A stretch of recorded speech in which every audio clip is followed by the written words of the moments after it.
Good morning, friends. I welcome you all to my channel, Back to Basics with Preeti Gupta. And I'm really very thankful to you people for giving me very positive feedback and the comments that you are pouring in. So, without further ado, let's begin our session. This is an editorial of the Hindus, right? So the Hindu of 28th of December, correct? Prime Minister Narendra Modi's participation in a Christmas morning service on December 25 at the Cathedral Church of the Redemption in the national capital was one that was noticed globally. Narendra Modi प्रधानमंत्री ने Christmas की morning service में participate किया दिसंबर 25 को। कहाँ पर? Cathedral church of redemption. कहाँ पर है ये? नेशनल कैपिटल दिल्ली में है, right? So we have used a singular verb here and so first could you please help me figure out कि इसमें सब्जेक्ट क्या है? इस सेंटेंस का सब्जेक्ट जो है वो है Narendra Modi's participation, right? So Prime Minister Narendra Modi's participation in a Christmas morning service on December 25 at the Cathedral Church of the Redemption in the national capital was one that was noticed globally. किस चीज़ को globally notice किया गया? नरेंद्र मोदी के participation को. So this is the subject of this sentence, correct?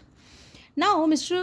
Modi has hosted or visited Christian leaders or institutions during festivals. Mister Modi guest रहे हैं। Guest और host, what? Hosted का मतलब होता है होस्ट करना, मतलब आप किसी पार्टी को खुद को ऑर्गेनाइज कर रहे हैं, ठीक है? या किसी सेलिब्रेशन को ऑर्गेनाइज कर रहे हैं, या फिर उन्होंने एज अ गेस्ट विजिट भी किया है क्रिश्चियन लीडर्स को और इंस्टीट्यूशंस को फेस्टिवल्स के दौरान, but taking part in a complete worship service at a church was a first for him.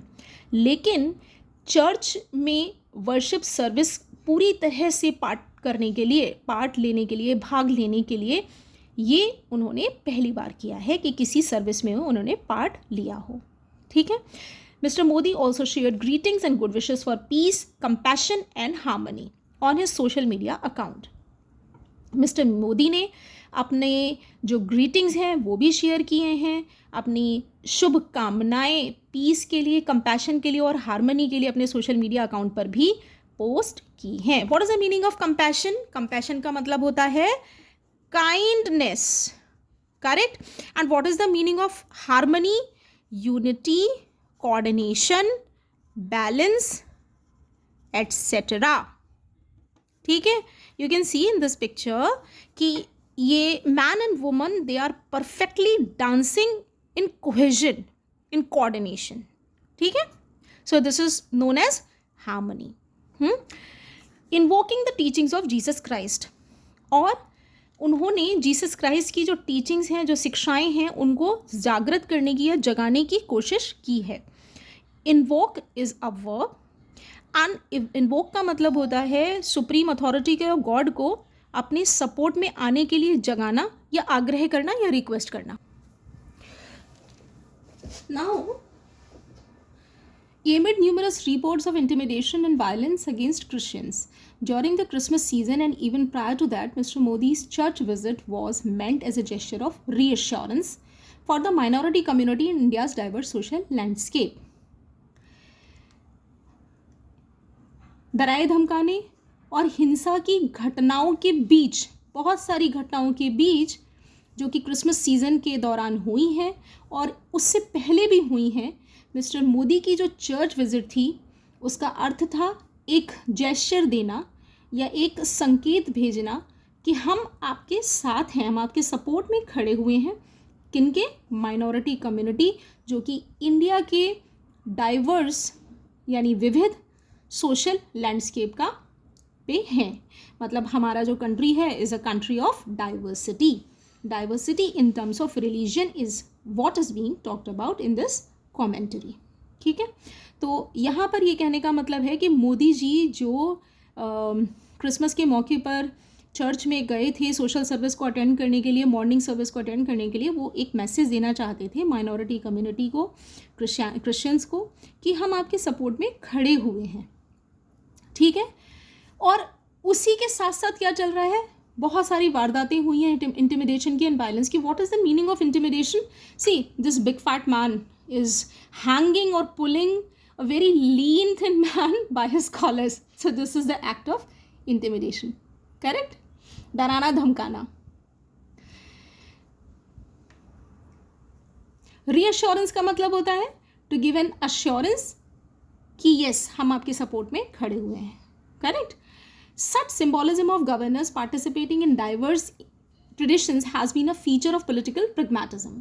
और ये जो इस तरीके के संकेत जो हैं गवर्नमेंट भेजती है या हेड ऑफ द गवर्नमेंट भेजते हैं, डाइवर्स यानी अलग अलग ट्रेडिशंस माने, चीज़ों को मानने वाले, धर्मों को मानने वाले चीज़ों में पार्टिसिपेट करके, तो ये क्या है, ये पॉलिटिकल प्रैग्मेटिज्म का एक फीचर है, ठीक है। पॉलिटिकल प्रैग्मेटिज्म मतलब अ पॉलिटिकल पार्टी जो भी अलग अलग धर्मों की चीज़ों को अटेंड करते हैं, what is the reason? They want to garner the support, they want to garner votes from those people, ठीक है। तो पॉलिटिकल प्रैग्मेटिज्म का ये एक हिस्सा है कि गवर्नर्स या हेड ऑफ द गवर्नमेंट जो हैं वो अलग अलग धर्मों, मान्यताओं के फंक्शंस में पार्टिसिपेट करती हैं। And also a genuine reflection of the syncretism that characterises Indian nationhood. और ये एक जेन्युइन यानी बिल्कुल सच्चा ईमानदार रिफ्लेक्शन भी है किसका, कि हमारे देश में जो राष्ट्रवाद है उसका एक कैरेक्टरिस्टिक है। क्या कैरेक्टरिस्टिक है? कि यहाँ पे सिंक्रेटिज्म है, एमैल्गेमेशन है, मिक्सचर है of different religions, of different castes, of people belonging to different languages. Syncretism का मतलब होता है एमैल्गेमेशन, मिक्सचर। करेक्ट? क्या चीज़ इसे रिफ्लेक्ट कर रही है? रिफ्लेक्शन किसकी बात हो रही है? कि मोदी जी ने चर्च में मॉर्निंग सर्विस को जो अटेंड किया उसकी बात हो रही है कि ये हमारे देश में या इंडियन भारत के राष्ट्रवाद की एक पहचान भी है, एमैल्गेमेशन, किस तरीके से अलग अलग धर्म के लोग मिलकर साथ में रहते हैं।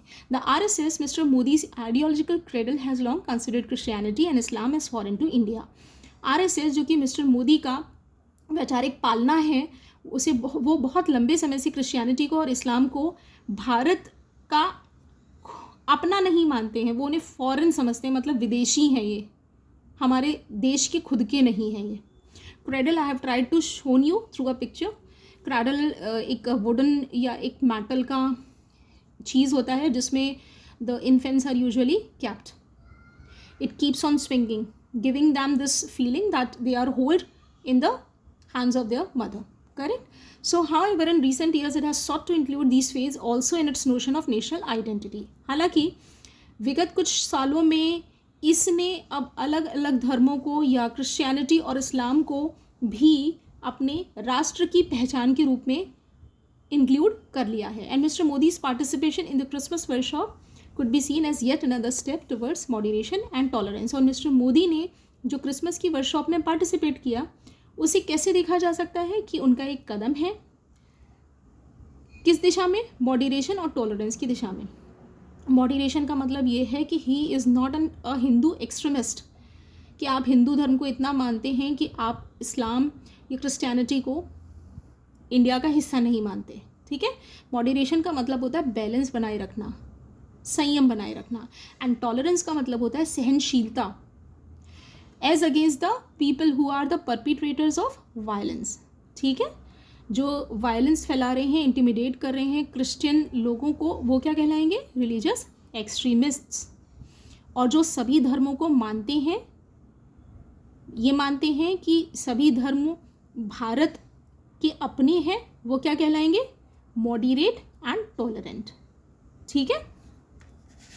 Now let's move ahead. But if that indeed is the message, अगर सच में यही मैसेज है that mister Modi wants to convey, जो कि मिस्टर मोदी पहुंचाना चाहते हैं लोगों तक, he needs to do so, he needs to do it stronger and clearer for state governments and police forces under the control of his party to hear. ठीक है. तो उन्हें जो भी स्टेट गवर्नमेंट्स या पुलिस फोर्सेस उनकी उनके under में है या उनकी पार्टी के कंट्रोल में है, तो उनको बताना चाहिए, ये मैसेज उनको देना चाहिए जिससे कि वो सुने. Correct. Vandalism and violence against Christian places of worship and festivities have been recurring. Vandalism का मतलब होता है पब्लिक प्रॉपर्टी की तोड़फोड़ करना. You can see that this man is standing on a car and he is trying to break the windshield of the car. ठीक है. And this man is trying to get into और trying to damage the public telephone booth, and this is trying to damage this petrol pump. Correct. So public property का तोड़फोड़ करना और हिंसा करना Christian लोगों के वर्शिप जो वर्शिप प्लेसेस हैं, मतलब जहाँ जहाँ लोग चर्चेस वगैरह हैं उनमें जाकर या त्योहारों के दौरान ये घटनाएं लगातार जारी हैं. From Assam, Kerala, Uttar Pradesh, Chhattisgarh, Delhi, Odisha and other places reported cases include disruption of worship. इन सभी जगहों पे ऐसे बहुत सारी वारदातें सामने आई हैं, रिपोर्ट हुई हैं, जिनमें डिसरप्शन ऑफ वर्शिप मतलब पूजा के प्रोसेस के दौरान या पूजा के दौरान डिस्टर्बेंस पैदा किया गया. डिसरप्शन का मतलब क्या होता है? Disturbance, commotion. ठीक है. इंटरप्शन, तो पूजा में दखल किया गया, रोका गया उसे. And physical violence church leader के अगेंस्ट की गई, मार पिटाई की गई. Spurious charges of conversion which anyway is a matter of personal liberty and freedom of religion protected by the constitution are often raised to justify this violence. Spurious का मतलब होता है फेक. ठीक है. यू कैन सी ये आदमी rumours फैला रहा है, फेक न्यूज़ दे रहा है. ठीक है. तो फेक चार्जेस ऑफ कन्वर्शन, यहाँ पर इस सेंटेंस का मतलब ये है कि जो धर्म को बदलना हमारे कॉन्स्टिट्यूशन में, हमारे संविधान में पर्सनल लिबर्टी और रिलीजन या रिलीजियस फ्रीडम के अंदर सुरक्षित है. हमारे देश के कानून में बोला गया है कि a person can opt in practice religion of his choice. ठीक है.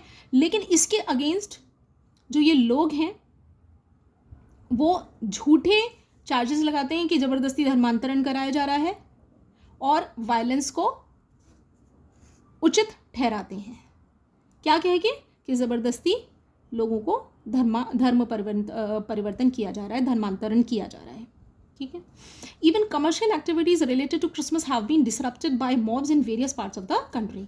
यहाँ तक कि जो कमर्शियल एक्टिविटीज़ थी क्रिसमस से रिलेटेड, यानी कि चीज़ों को खरीदना और बेचना, उन सबको भी मॉब ने देश के विभिन्न पार्ट्स में डिसरप्ट कर दिया, रोक दिया, डिस्टर्ब कर दिया, डिसबैलेंस कर दिया. ठीक है. Most of these incidents are linked to Sangh Parivar affiliated groups और इंडिविजुअल्स. और इनमें बहुत सारी जो अधिकांशतः जो घटनाएं हैं वो संघ परिवार से जुड़े हुए इंडिविजुअल्स और ग्रुप्स ने की हैं. So what is the verdict of the editor? The verdict of the editor is clearly that RSS people or RSS individuals and groups are the real trouble makers. Correct? So he is critical. Even after Mr. Modi's Christmas message, no meaningful police action has followed against the mobs that indulged in the violence. Mr. Modi के Christmas message के बावजूद police ने किसी भी तरीके का कोई meaningful action नहीं लिया है मॉब के अगेंस्ट, जो कि वायलेंस में इंडल्ज थी, डूबी हुई थी, लिप्त थी. So what is the meaning of indulge? Indulge का मतलब होता है just for one's pleasure one is involve in negative activities. ठीक है. डिस्ट्रॉइंग एक्टिविटीज़, हार्मफुल एक्टिविटीज़, सिर्फ अपने प्लेजर के लिए आप लगे हुए हैं उसमें. Correct. On the contrary, intimidation and threats of violence against Christian and Muslims have continued. और इसके ऑपोजिट डराए धमकाए जाने की घटनाएं और वायलेंस की घटनाएं अभी भी क्रिश्चियंस और मुस्लिम्स के खिलाफ जारी हैं. और ये सब में बीजेपी के लीडर्स भी शामिल हैं. Another point, the editor is categorically against the BJP leaders because he believes, maybe factually, that the BJP leaders are actually the perpetrators of intimidations and threats against Christians. Correct? All this point to the inadequacy of the symbolism of Mr. Modi's church visit. ये सभी इशारा करते हैं कि mister Modi ने जो church visit के द्वारा संदेश देना चाहा था वो इनएडिक्वेट है, इनसफिशिएंट है, ठीक है।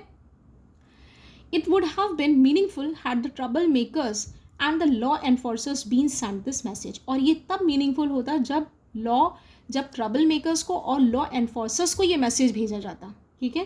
And do remember this is a conditional sentence. Conditional sentence कल मैंने अपने ग्रामर डॉजियर पर भी डिस्कस किया है। कंडीशनल सेंटेंस का स्ट्रक्चर क्या होता है। It would have been meaningful, ये मीनिंगफुल रहा होता had the troublemakers and the law enforcers been sent this message। अगर ये मैसेज ट्रबल मेकर्स और लॉ एनफोर्सर्स को भेजा गया होता, so we are working on a condition, we are talking about a condition, अगर ऐसा होता तो ऐसा हो जाता।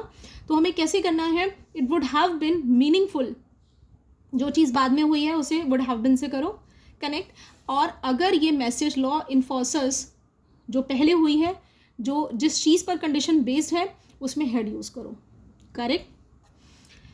This is the condition. Condition क्या थी कि अगर ट्रबल मेकर्स और लॉ एनफोर्सर्स को मैसेज भेजा जाता और कंसिक्वेंटली या सब्सिक्वेंटली क्या हुआ होता, तो ये वो मीनिंगफुल रही होती, ठीक है। तो कंडीशन को किस में फ्रेम करेंगे, कंडीशन को हेड बीन के फॉर्मेट में फ्रेम करेंगे और उसका जो रिजल्ट होगा, क्या रिजल्ट आएगा, ठीक है, रिजल्ट जो आएगा उसे वुड हैव बीन में फ्रेम करेंगे। There is no sign of that, लेकिन इसका तो कोई संकेत ही नहीं मिलता, कोई साइन ही नहीं मिलता। And that means that BJP either does not want, इसका ये अर्थ है कि या तो बीजेपी चाहती नहीं है या नहीं कर सकती कुछ भी मोर देन शैलो सिंबॉलिज्म, एक सिर्फ खोखले सिंबॉलिज्म के अलावा, in favour of pluralism, pluralism के हक में। मतलब ये प्लूरलिज्म शैलो तरीके से या सरफेस पर दिखा तो सकती है कि we believe in religious pluralism, we want सर्वधर्म संभाव। देखिए सभी लोग खड़े हुए हैं और they are keeping their hands on each other shoulders, so this means what, सर्वधर्म संभाव। तो ऊपरी तौर पर या खोखले रूप से बीजेपी हम सर्वधर्म संभाव को दिखा तो सकती है, लेकिन एक्चुअली इसके लिए वो कुछ